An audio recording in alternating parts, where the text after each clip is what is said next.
Tidak sekedar cantik, warna hijau pada makanan punya manfaat super loh buat tubuh. Seperti membantu melawan infeksi, meningkatkan kekebalan tubuh, dan peredaran darah, serta kesehatan pencernaan. Nah, cari tahu manfaat lainnya dalam episode Green Power sesaat lagi.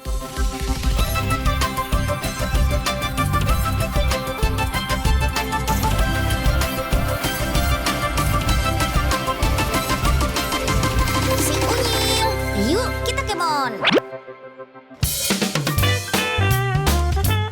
Kalau ngomongin yang ijo-ijo, pasti langsung kebayang sama sayur. Pangan bernutrisi yang biasanya gak disukai anak-anak. Ayo ngaku. Nah, Unyil punya camilan sehat berbahan dasar sayur nih. Anak-anak dijamin suka deh. Sekilas sih mirip sama nori yang terbuat dari rumput laut itu tuh. Tapi camilan ini lebih mirip keripik sayur yang renyah dan gurih. Uniknya lagi, nori sayur ini terbuat dari siratu sayuran. Ada yang tahu nggak?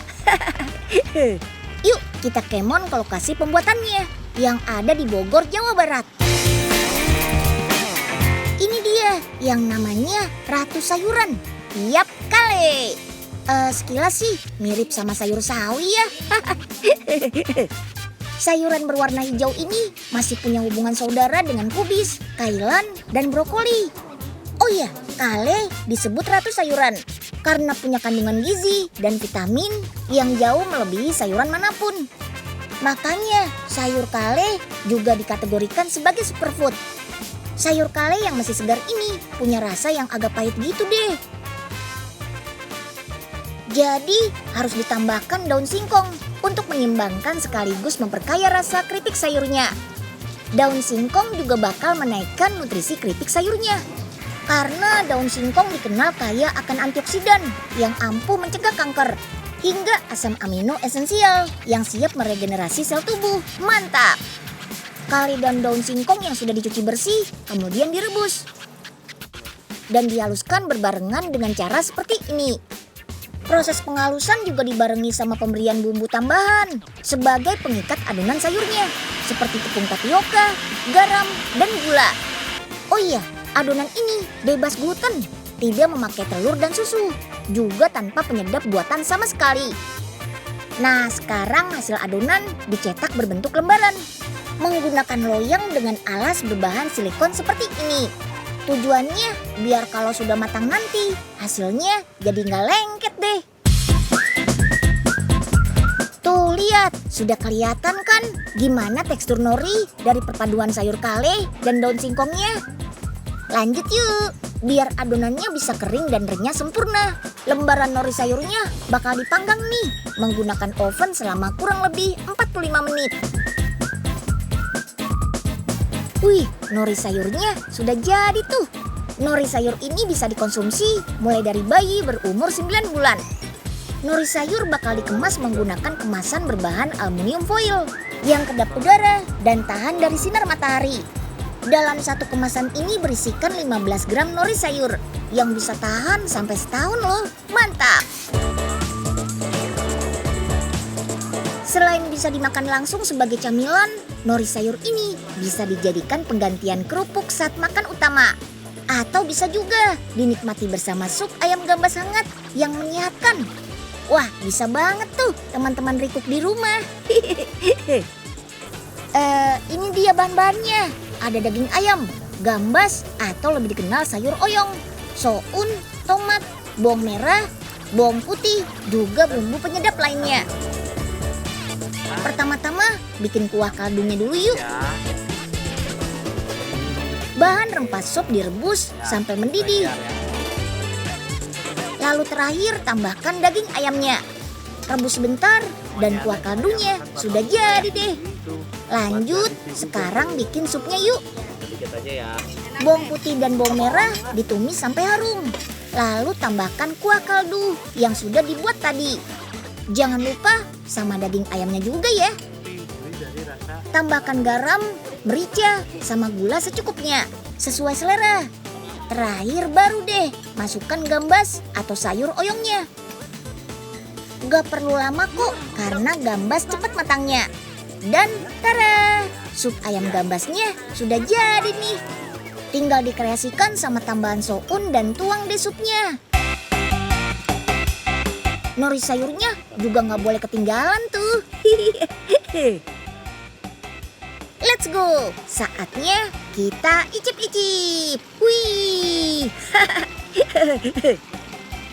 Sup ayam yang hangat cocok buat meredakan flu dan menjaga daya tahan tubuh. Apalagi dengan tambahan sayur gambas yang bagus untuk mencegah anemia, menghilangkan nyeri otot, sampai menjaga kesehatan kulit. Terus tambahan nutrisi dari nori kari dan daun singkongnya. Ada sumber kalsium, zat besi, potasium, vitamin C. Ada sumber protein, lemak, vitamin A dan B1 juga. Lengkap banget deh. Ini sih gak cuma enak dan bikin nagih, tapi juga memberikan banyak manfaat untuk tubuh kita. Mantul.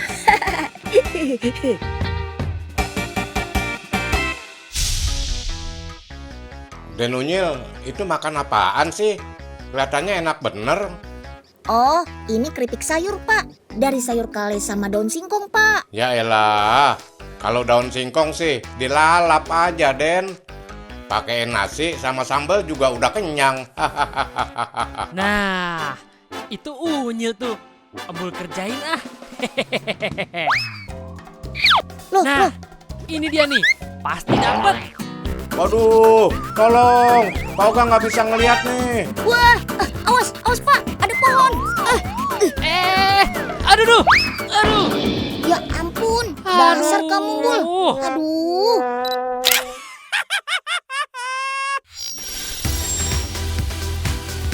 Satu lagi nih, tanaman hijau yang punya khasiat super, si rumput gandum.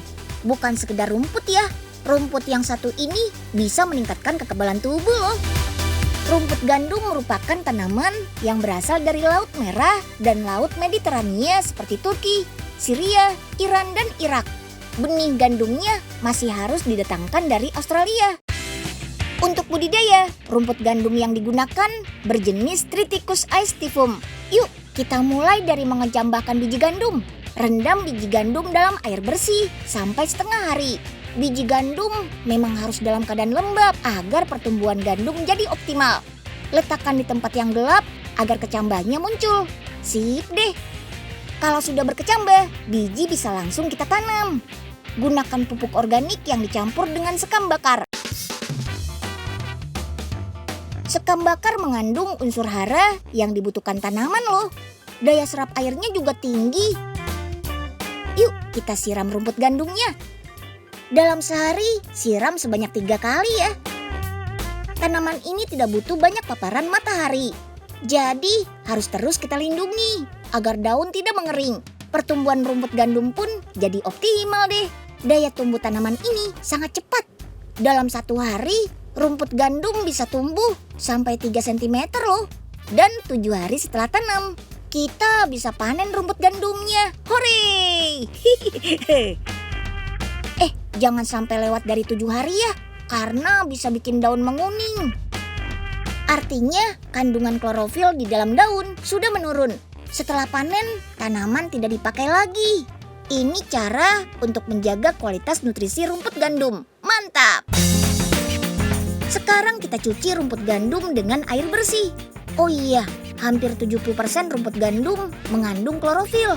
Yap, zat hijau daun ini berfungsi sebagai penguat sistem kekebalan tubuh dan bisa membuang racun di dalam tubuh dengan cepat. Nutrisi inilah yang bikin rumput gandum tergolong ke dalam superfood. Mantap! Agar mudah dinikmati, olah rumput gandum ini jadi jus. Gak perlu tambah air nih. Jadi hasilnya 100% sari rumput gandum. Yuk tuang ke dalam cetakan es. Sip, tinggal bekukan jus rumput gandumnya deh. Jus rumput gandum beku sudah siap kita kemas. Isi setiap kemasan dengan 10 jus rumput gandum beku. Ada banyak cara untuk mengkonsumsi jus rumput gandum. Bisa diminum langsung, atau kita bisa campurkan jus rumput gandum ke dalam minuman jeruk. Keduanya sama-sama punya rasa unik loh. Segar. Nutrisi satu bongkah jus gandum ini setara dengan 1 kilogram sayuran. Wah, keren! Oh iya, nanti jangan kaget ya kalau timbul mual atau pusing setelah mengkonsumsi jus rumput gandum. Ini merupakan efek dari detoksifikasi atau mengeluarkan racun dari tubuh dengan cepat.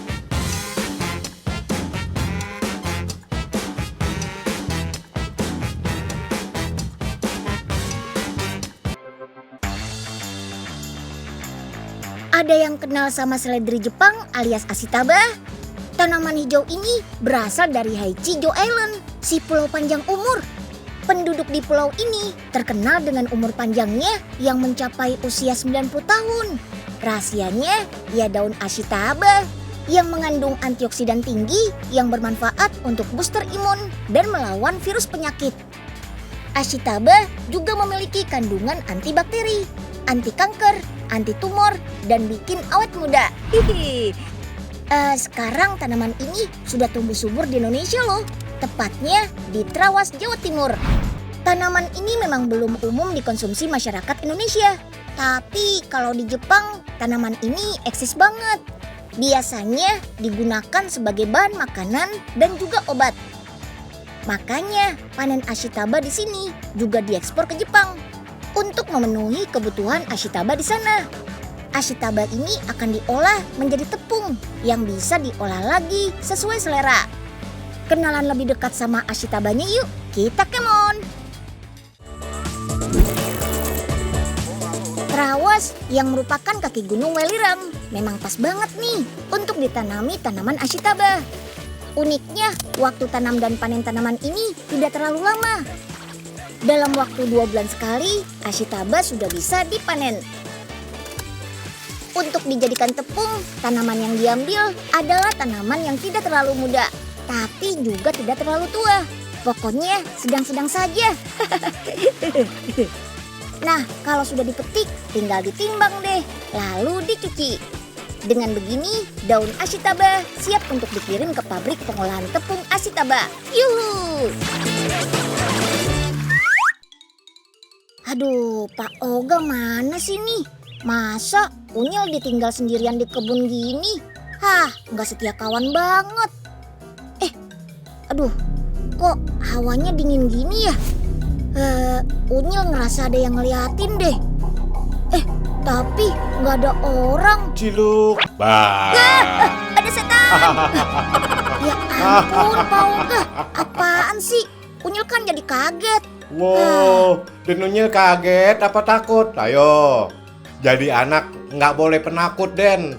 Kayak Pak Oga dong. Justru setan yang takut sama Pak Oga. Ya udah deh, Pak Oga aja yang panen sendirian. Unyil mau pulang aja. Ya, Denunya kok ngambek sih? Baiknya, Ashitaba langsung diolah setelah dipanen.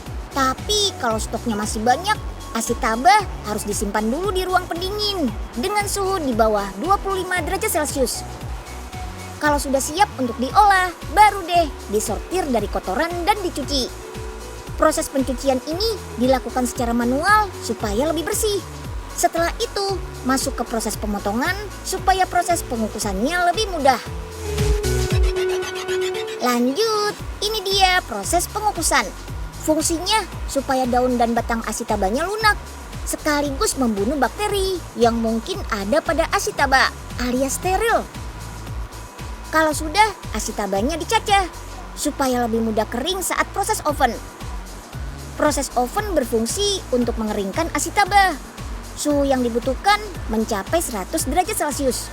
Prosesnya memakan waktu hingga 3 jam. Makin banyak Ashitaba yang mau dikeringkan, makin lama juga waktu pengovenannya. Setiap produksi harus dicek kualitas kelayakannya sebelum masuk ke proses selanjutnya. Pengecekannya mulai dari kadar air, bakteri, dan juga jamur. Kalau sudah oke semua, lanjut lagi deh ke proses pengecekan dengan metal detektor. Lanjut.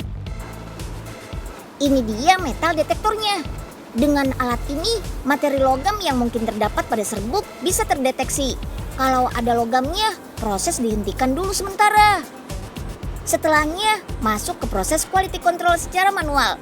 Kadang daun-daun lain ikut tercabut pada saat panen, seperti daun cemara atau kayu.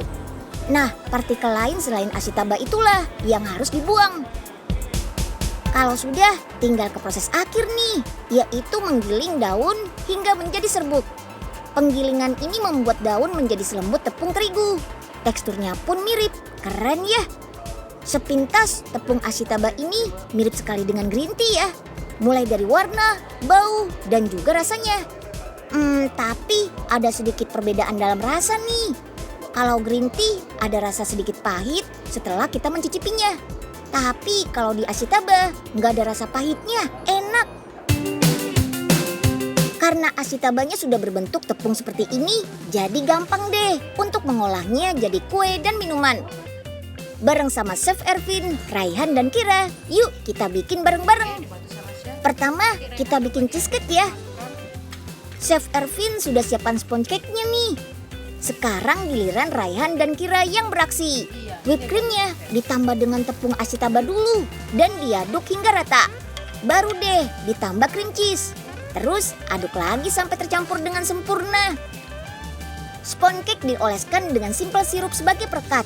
Baru deh dioles dengan campuran cream cheese yang sudah dibuat tadi. Nah, kalau sudah begini, tinggal dioleskan dengan coklat. Yummy banget nih. Selamat berkreasi ya, Raihan dan Kira. Nah, nggak lengkap nih kalau sudah ada kuenya, tapi nggak ada minumannya. Sekarang, ayo kita bikin boba. Come on! Campurkan boba yang sudah direbus dengan brown sugar. Kalau sudah, masukkan es. Lalu pelan-pelan masukkan susu cair, air campuran asitaba, dan susu kental manis. Pelan-pelan supaya airnya nggak terlalu menyatu ya. Jadi gradasi warnanya kelihatan cantik. Rasa asitaba tidak sekuat rasa olahan green tea pada umumnya. Dan sama sekali nggak pahit, enak deh. Jadi kata siapa bahan alami berkhasiat itu rasanya suka pahit dan nggak enak?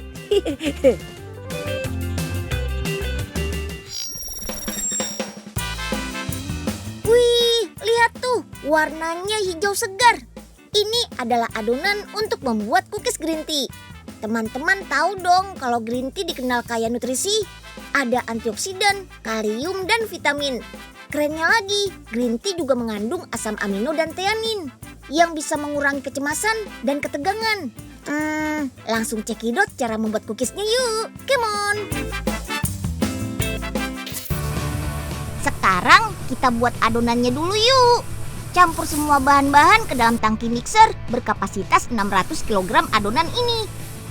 Masukkan gula halus, lalu margarin yang berfungsi melembutkan adonan. Campur juga dengan minyak dan air yang keluar otomatis melalui selang di bagian atas mesin. Aduk beberapa saat. Jangan lupa masukkan serbuk matcha atau green tea-nya juga ya. Terakhir masukkan tepung terigu.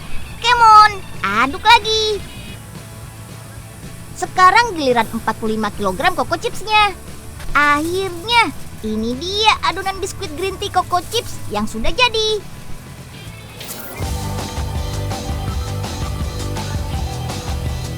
Ayo, naik, mesinnya naik. Dengan tombol otomatis, tangki adonan akan naik dan menumpahkan adonan ke tangki conveyor ini. Dari sini, adonan akan turun secara otomatis ke proses cutting. Selanjutnya pada mesin cutting, adonan akan dipotong-potong sesuai ukuran yang ditentukan. Satu kali potong bisa menghasilkan 15 keping biskuit. Ayo masuk ke oven. Biskuit akan melalui proses pemanggangan dalam mesin oven sepanjang 60 meter selama 10 menit. Untuk menurunkan suhu setelah keluar oven, biskuit akan melalui konveyor yang sangat panjang. Sampai bisa perosotan segala tuh. Green tea mengandung zat kacecin yang mencegah kerusakan sel-sel penting dalam tubuh. Selain itu, manfaat green tea juga bisa membantu pikiran dan tubuh tetap rileks, mengoptimalkan fungsi otak, juga sebagai antioksidan dan anti kanker yang baik. Wah, kalau gitu siapa nih yang mau coba? Teman-teman, kita tidak hanya bisa mengambil manfaat klorofil dari tanaman seperti rumput gandum loh. Ada juga nih klorofil yang berasal dari makhluk hidup bersel satu yang ukurannya super duper kecil, namanya korela. Klorofil dari korela bisa diolah menjadi sabun kecantikan. Sabun ini kaya antioksidan, vitamin, dan mineral, serta ampuh mencegah kerutan. Ya udah, ikut Unyil lihat panen klorofilnya yuk, come on! Nah, ini dia nih tempat yang bikin sabun dari bahan klorofil. Tuh, klorofilnya lagi dipanen. Klorofil adalah zat pigmen warna hijau yang ada di daun. Penting buat proses fotosintesis tanaman, biar bisa tumbuh dan berkembang biak. Nah, klorofil yang dipakai buat bikin sabun di sini bukan yang dari daun atau tanaman ya, tapi dari chlorella, yaitu jenis ganggang berwarna hijau yang banyak hidup di perairan tropis kita. Ganggang hijau itu sebenarnya makhluk hidup bersel satu atau disebut mikroalga. Di dalam sel mereka ada zat pigmen hijau atau klorofil yang fungsinya sama kayak klorofil pada tanaman, yaitu untuk proses fotosintesis untuk mencerna makanan. Nah, kalau mau melihat bentuknya harus pakai mikroskop. Wah, unik ya bentuknya. Nah, ganggang hijau jenis chlorella ini biasa hidup berkelompok di perairan tawar atau laut. Jumlahnya bisa sampai miliaran loh. Dan kalau dikumpulkan, bentuknya jadi kayak pasta berwarna hijau gitu. Untuk mengolahnya, ganggang hijau chlorella ini harus dikeringkan dulu. Setelah itu dihaluskan sampai menjadi serbuk. Nah, baru deh bisa dipakai buat campuran aneka produk kecantikan. Salah satunya ya sabun muka chlorella yang mengandung klorofil. Klorofil atau pigmen hijau pada chlorella ini mengandung vitamin dan mineral yang bagus untuk kesehatan kulit biar nggak berkerut. Kandungan antioksidannya juga ampuh mengusir racun dan membersihkan sel-sel kulit yang rusak akibat polusi. Wah, kalau sudah tahu betapa besarnya manfaat tumbuhan hijau untuk kesehatan, yakin nih masih nggak mau makan sayur? Oh iya, meski makanan berwarna hijau baik untuk tubuh, kita tetap harus mengkonsumsi makanan dengan gizi seimbang ya. Artinya dalam piring kita harus terdapat beragam jenis dan warna makanan. Oke, sip. Itu dia info terakhir dari Unyil hari ini. Sampai jumpa besok. Dadah!